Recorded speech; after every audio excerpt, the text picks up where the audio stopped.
ঘরে বাজার শেষ হয়ে যাওয়াতে ভাবলাম বৃষ্টির ভেতরে একটু বাজার করে আনি। তো আমার ঘরের মানুষটা বলল চলো বাজার করে আনি।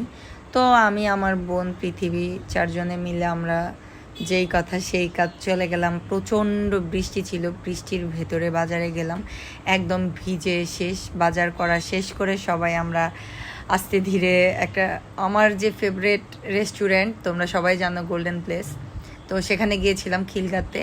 তো সেখানে গিয়ে ভাবলাম যে কফি খাবো। আমি যেহেতু ডায়েটে আছি, আমি আসলে ভারী খাবারটা বর্তমানে খাচ্ছি না, তো কফি খাবো ভাবলাম বলতে বলতে। তো ওখানে স্যুপ অর্ডার দিয়েছিল, পরে বললাম যে না, আমি গোল্ডেনে বসবো না আজকে, কারণ হচ্ছে আমি ভারী খাবারটা খাবো না, আমি কফি খাবো প্লাস স্যান্ডউইচ খাবো।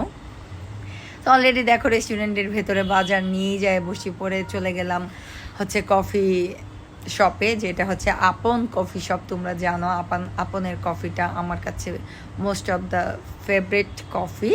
আমি সেখানকার কফিটার এতটা পরিমাণ ভক্ত যা কল্পনার বাইরে। তার আগে বলে দিচ্ছি, আমার এই ছোট্ট ভিডিওটা যদি তোমাদের ভালো লেগে থাকে তোমরা অবশ্যই লাইক কমেন্ট শেয়ার করবা। আর হচ্ছে অলরেডি আমরা কফিতে বসে কফির জন্য ওয়েট করতেছিলাম যে কখন কফিটা আসবে। এর মধ্যে বিভিন্ন কথাবার্তা, একটু ঝগড়াও লেগে গেছিলো, তারপরেও করার কিছু নাই, যেহেতু আমি কন্টেন্ট ক্রিয়েটরের খাতায় নাম লিখছি, কে কি বলবে না বলবে সেটা যায় আসে না। রাস্তার কুকুর তো পায়ে কামড় দিবেই, তো কুকুরকে তো আর আমি কামড় দিতে পারবো না। আসলে জীবনের কিছু কিছু ভুলটা আমরাই করে ফেলি, আমরা জানি এটা আমি ভুল করতেছি, তারপরেও সেই ভুলটাই আমরা করে বসি। তো যেহেতু গলাতে কাঁটা বেঁধে গেছে, কাঁটা তো আর উপরে ফেলে দিতে পারি না, কাঁটাটা যতটুকু সম্ভব ফেলে দেওয়ার চেষ্টা করতেছি, ইনশাল্লাহ ফেলে দিয়ে দিব কাঁটাটা, রিসেন্টলি দিয়ে দিব, কিন্তু একটু সময় লাগবে। কাঁটা ফুটে গেলে তো ডাক্তারের কাছে যায় কাঁটাটা বের করতে হয়, তাই না? তো এই সুবাদে হচ্ছে আমি, যাই হোক আর কথা নাই বলি, ফ্যামিলিগত কথা।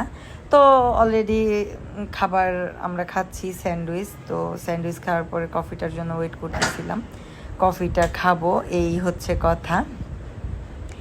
আর হচ্ছে আমার এই জীবনের অভিজ্ঞতা থেকে তোমাদের একটা কথা বলি, তোমরা যে কোনো সিদ্ধান্ত নিবা খুব হিসাব করে নিবা। কখনো কারোর প্রতি মায়ায় পড়ে কিংবা কারোর প্রতি আকর্ষণ হয়ে কিংবা কারো ছলনার কথায় ভুলে কখনোই কাউকে জীবন সঙ্গী করবা না, কারণ এটা একটা জীবনের মস্ত বড় একটা সিদ্ধান্ত নিবা, সেক্ষেত্রে ভুল কোনো সিদ্ধান্ত নেওয়া যাবে না।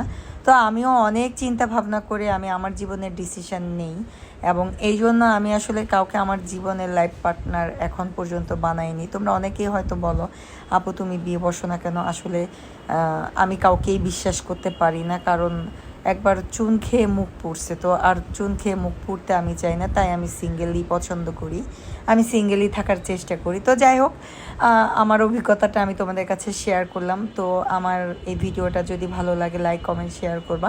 তো বাজার শেষ, আস্তে আস্তে করে বৃষ্টিতে ভিজে ভিজে আমরা অটো করে বাসায় চলে আসলাম। আর যেহেতু এখন তোমরা জানো যে অটো মেন রাস্তাতেও ওঠে, তো অটোতে করেই চলাফেরাটা করি।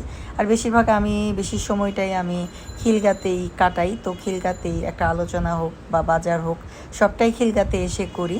তো এই হচ্ছে কথা, আমার জন্য সবাই তোমরা দোয়া করবো, আল্লাহ যেন আমার ভাগ্যে অনেক ভালো একটা মানুষ রাখে, এবং কি আমি সেই মানুষের হাত ধরে মৃত্যু পর্যন্ত যেতে পারি, এবং কি সে মানুষটা যেন আমাকে ছাড়া অন্য কিছু না বুঝে। এই হচ্ছে কথা। আল্লাহ হাফিজ।